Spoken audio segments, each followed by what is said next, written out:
juntos na seara com o pastor Alcione Tadeu.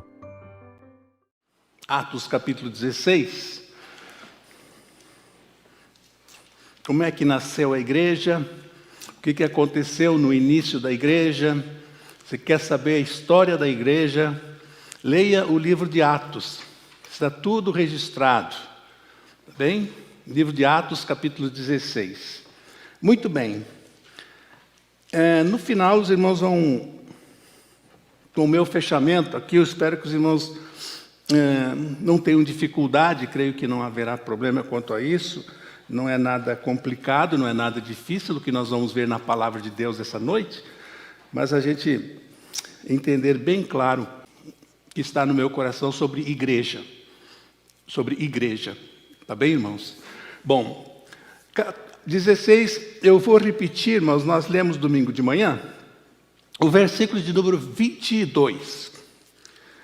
Diz assim: a multidão ajuntou-se contra Paulo e Silas, e os magistrados ordenaram que se lhes tirasse as roupas e fossem açoitados. Depois de serem severamente açoitados, foram lançados na prisão. O carcereiro recebeu instruções para vigiá-los com cuidado. Tendo recebido tais ordens, ele os lançou no cárcere interior e lhes prendeu os pés no tronco. Ordenaram que lhes tirassem as roupas e fossem açoitados. Depois de serem severamente açoitados, foram presos. Isso aconteceu na cidade de Filipos. Aí a gente lê a última partezinha do versículo de número 40, 16, 40. A última partezinha. E então partiram. Houve toda aquela situação, foram presos, o carcereiro se converte, tem um jantar na casa do carcereiro, e finalmente os missionários partem da cidade de Filipos. Para onde eles vão? Para a cidade de Tessalônica. Tessalônica. Aí, continuando, capítulo 17 de Atos. E olhem o que diz o versículo de número 6. Começa uma perseguição, eles começam a pregar a palavra. As autoridades religiosas de Tessalônica querem prender os missionários. Tendo passado por Anfípolis, 17:1, e a Polônia, chegaram a Tessalônica, onde havia uma sinagoga judaica. Segundo o seu costume, Paulo foi à sinagoga e por 3 sábados discutiu com eles com base nas Escrituras, explicando e provando que o Cristo deveria sofrer e ressuscitar dentre os mortos. Os líderes religiosos em Tessalônica ficaram iradíssimos novamente contra Paulo e Silas. E os missionários, as pessoas que os acompanhavam. Bom, aí querem prender os missionários. Olhem o que diz o versículo de número 6. Contudo, não os achando, procuraram, não acharam, arrastaram Jason e alguns outros irmãos para diante dos oficiais da cidade, gritando: esses homens que têm alvoroçado por todo o mundo, agora chegaram aqui. E Jason os recebeu em sua casa. Todos eles estão agindo contra os decretos de César, dizendo que existe um outro rei chamado Jesus. Ouvindo isso, a multidão e os oficiais da cidade ficaram agitados. Então receberam de Jason e dos outros a fiança estipulada e os soltaram. Então, o irmão Jason aqui em dificuldade, recebeu na casa dele os missionários. Os missionários, quando sabem que serão presos, saem rapidamente. Sobra para quem? Sobrou para o irmão Jason, né? E a multidão quer linchar, a multidão quer acabar com o irmão Jason. Ele vai diante lá na corte, paga uma fiança, estipularam lá uma fiança, e ele não vai preso, tá bem? Olha o que aconteceu em Tessalônica. E eles saem de Tessalônica, irmãos, olha embaixo aí, versículo 10, e vão para Bereia, outro lugar. Aí o que diz o texto 17, 13 e 14, irmãos, de Atos? 17, 13 e 14. Quando os judeus de Tessalônica ficaram sabendo que Paulo estava pregando a palavra de Deus em Bereia, dirigiram-se também para lá, agitando e alvoroçando as multidões. Imediatamente os irmãos enviaram Paulo para o litoral, mas Silas e Timóteo permaneceram em Bereia. Os homens que foram com Paulo o levaram até Atenas, partindo depois com instruções para que Silas e Timóteo se juntassem a ele, tão logo fosse possível.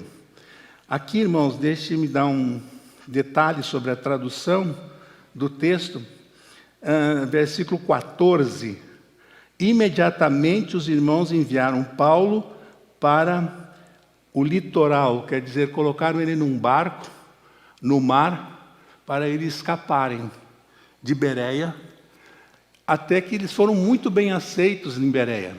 Leia todo o capítulo 17 e você vai ver isso. Só que os líderes religiosos lá da Tessalônica receberam notícia que eles estavam fazendo a mesma coisa em Bereia e vêm para perseguir os missionários. E eles conseguem escapar, conseguem sair de Bereia e não acontece nada com eles. E eles vão para onde? A seguir aí, eles vão para onde? A partir do verso 16, eles vão para Atenas, certo? E o que diz o verso 32? Paulo fica lá em Atenas esperando Silas e Timóteo se encontrar, que eles fossem lá encontrá-lo, e aproveita para pregar o Evangelho. Enquanto ele está na cidade, ele vai pregar o Evangelho. Olha o que diz o versículo 32. Quando ouviram sobre a ressurreição dos mortos, alguns deles zombaram e outros disseram: a esse respeito nós o ouviremos outra vez. Com isso, Paulo retirou-se do meio deles. Em Atenas, Paulo é motivo de piada. Zombam de Paulo, certo? É isso que nós entendemos aqui do versículo 32. Quando ouviram falar sobre a ressurreição, alguns deles zombaram. Outros disseram: sobre isso te ouviremos outra vez. Irmãos, problema em Filipos. Aí eles saem de Filipos, vão para Tessalônica, problema em Tessalônica. Aí eles vão para Bereia, tem que fugir de Bereia de canoa, de barco, pelo mar, para não serem pegos. Sai de Bereia, Paulo vai para Atenas, não perde a oportunidade, prega em Atenas e é zombado. Motivo de piada, de gozação dos moradores de Atenas. E de uma forma debochada, se você ler no original aqui, diz que eles viraram para Paulo e disseram: em outra ocasião, nós vamos te ouvir. Muito bem. Agora nós vamos para 1 Coríntios capítulo 11. Vamos ver o que Paulo diz. 1 Coríntios 11, versículo número 1. 1 aos Coríntios, fácil de achar, no aplicativo mais fácil ainda. 1 aos Coríntios 11, 1. Tornem-se meus imitadores, como eu sou de Cristo. Passem por o que eu passei. Passem pelo que eu passei. Sede meus imitadores, como eu sou de Cristo. Tá? Vira mais uma página para frente, e só mais um versículo. Gálatas 2, 20. Logo depois de 2 aos Coríntios. Gálatas 2, versículo de número 20. Lá ele disse, sede meus imitadores. Olha o que ele diz agora, Paulo, aqui em Gálatas 2, 20. Fui crucificado com Cristo. Assim, já não sou eu quem vive, mas Cristo vive em mim. A vida que agora vivo no corpo, vivo-a pela fé no Filho de Deus, que me amou e se entregou por mim. Já estou crucificado com Cristo. Sede meus imitadores. Onde é que eu quero chegar essa noite, irmãos, com essa meditação com vocês? Qual é a reflexão que eu quero fazer junto com vocês, em cima desses textos? Como é que a igreja nasceu? Eu, se der, eu gostaria que você decorasse, que você lembrasse de só uma frase. Só uma frase.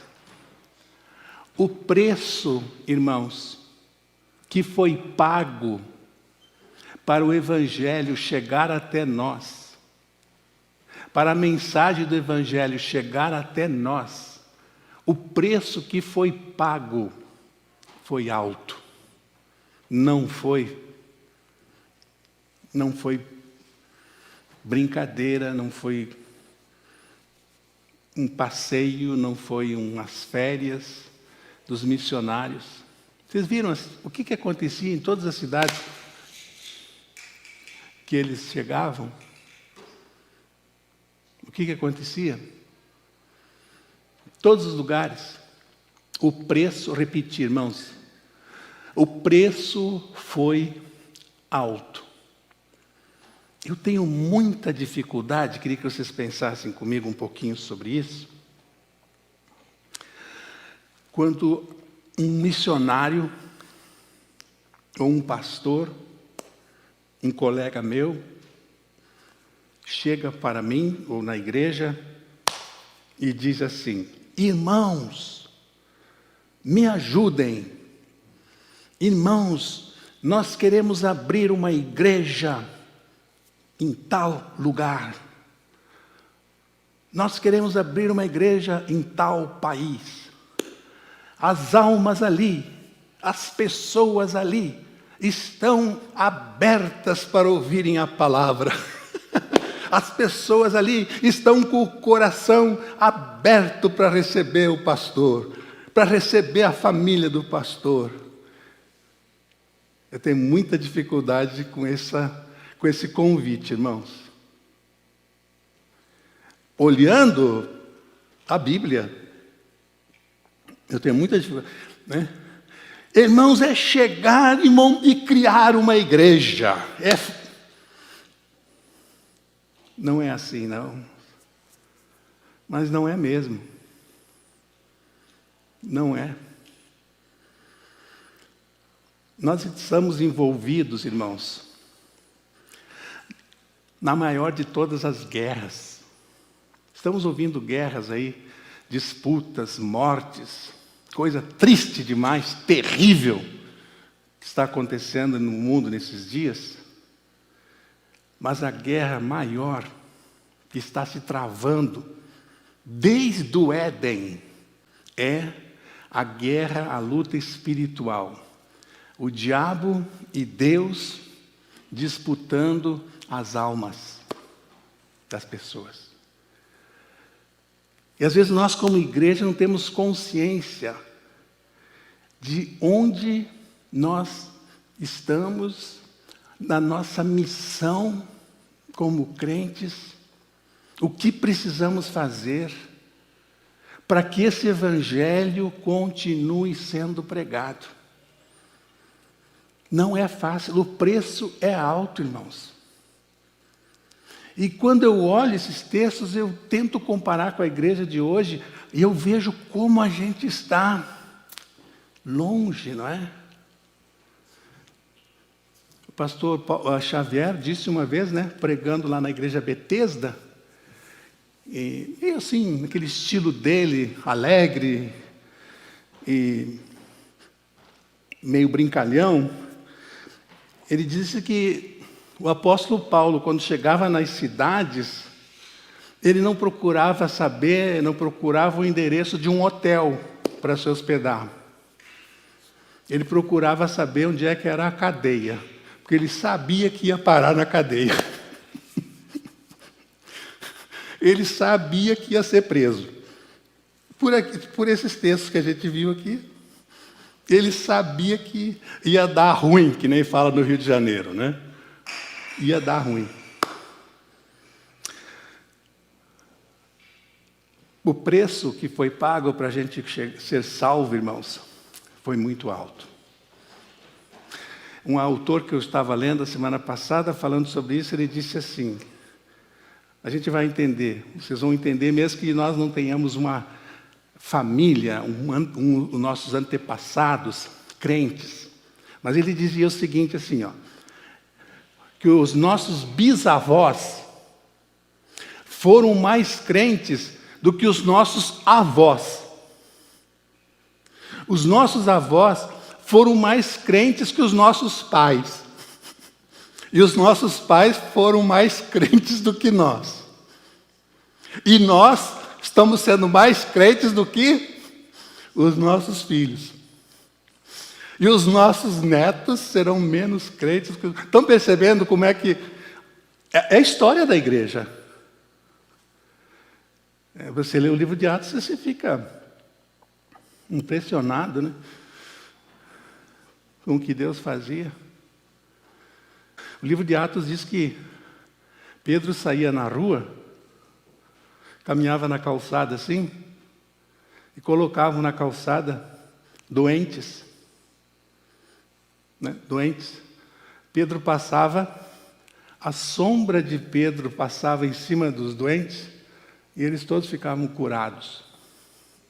Confere lá em Atos. Emanava poder. Sabe quando aquela mulher tocou nas vestes de Jesus, e Jesus disse, de mim saiu poder? Porque disseram para Jesus, está todo mundo aqui te tocando? Ele perguntou, quem me tocou? Está todo mundo te tocando, Senhor? Como é que a gente vai saber? Não, de mim saiu unção, saiu poder. De mim saiu poder. Pedro passava, a sombra de Pedro passava em cima dos doentes, os doentes iam ficando curados. Então, irmãos, essa palavra, hoje à noite, é primeiro que eu estou compartilhando com vocês, porque primeiro foi uma reflexão para mim, como pastor, para a gente como igreja ver a obra em que nós estamos envolvidos, a obra que precisa ser feita. E agora há pouco, quando eu falei de guerra, de luta entre o espiritual e o maligno, Deus e Satanás, guerra espiritual, tem uma notícia horrível para te dar, meu irmão. Mas que você pensasse nela e você visse de que lado você está. Todo crente, quem é de São Paulo, do Rio de Janeiro, da Bahia, cidades grandes, Salvador, nós estamos jurados de morte. Quem quer nos pegar? Quem quer nos pegar? Satanás. Ele está,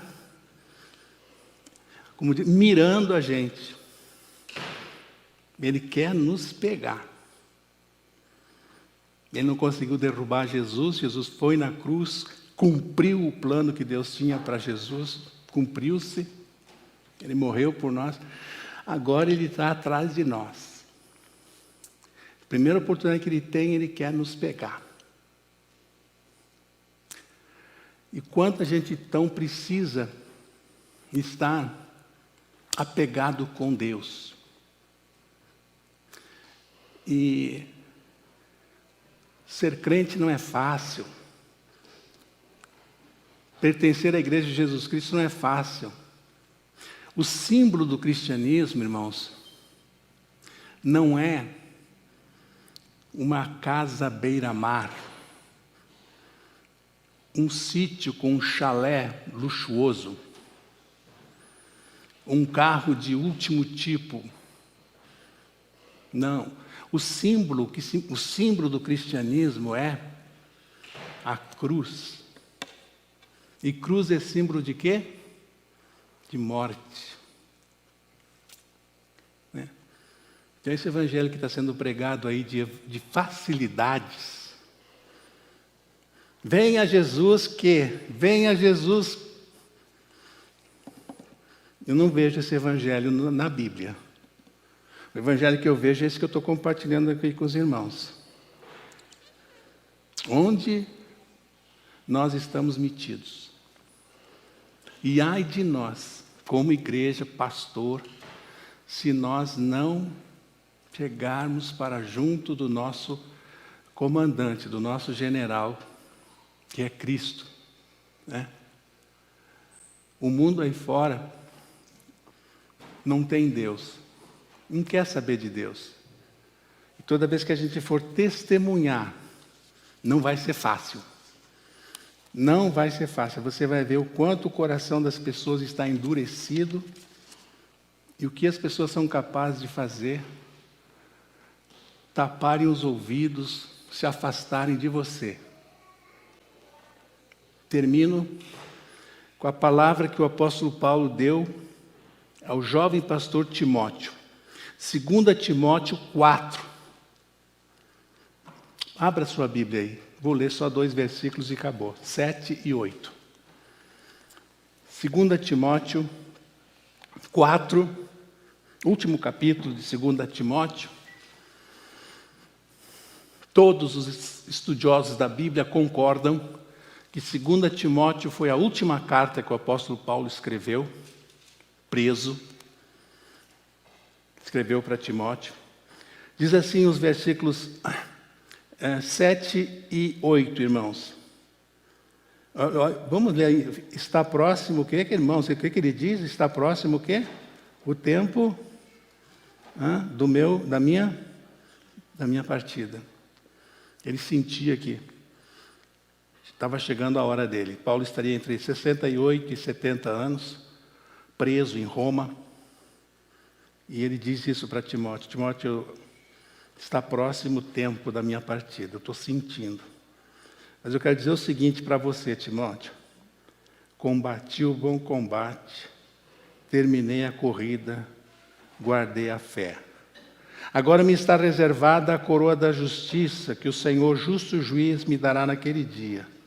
E não somente a mim, mas também a todos os que amam a sua vinda.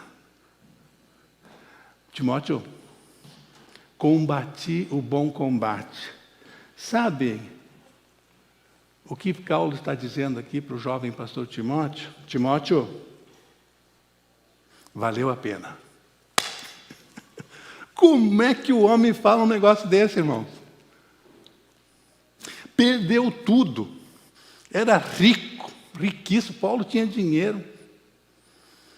Perdeu toda a riqueza dele. Perdeu a saúde. Apanhou. Foi preso. O tempo da minha partida está próximo. Combati o bom combate. Timóteo, passei por tudo isso, mas valeu a pena. Que a gente possa dizer o mesmo, tá bem, irmãos?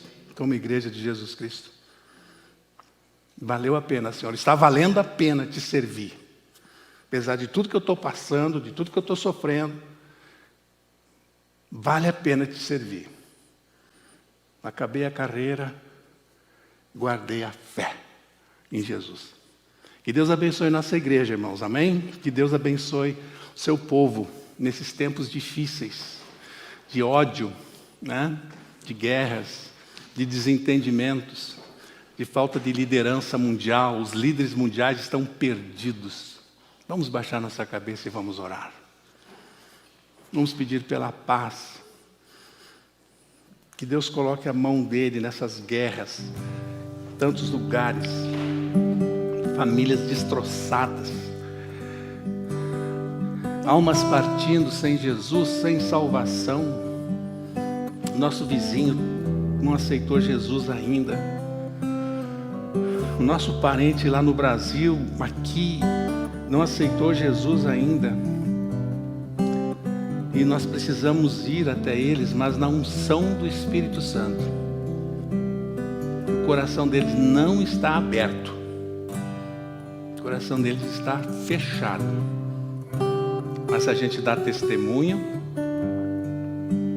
A gente dá testemunho e o Espírito vai e penetra nas profundezas da alma e convence do pecado as pessoas. Ó Senhor Deus,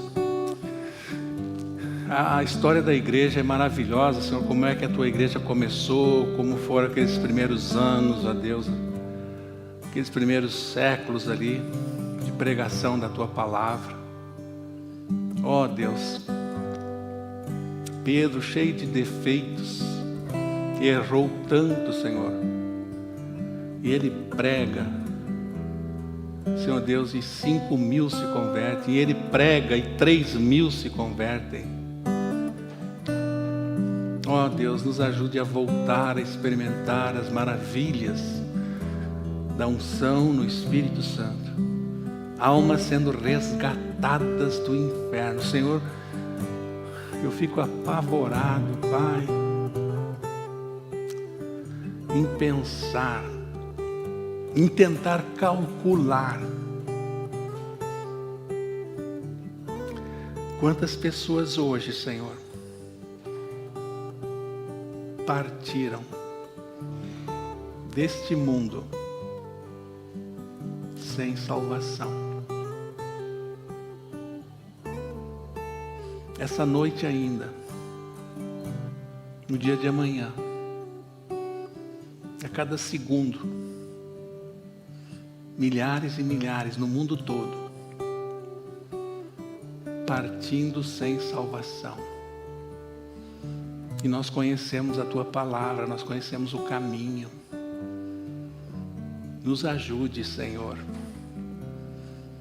a fazer o que Jesus fazia, Pai, o que os apóstolos faziam.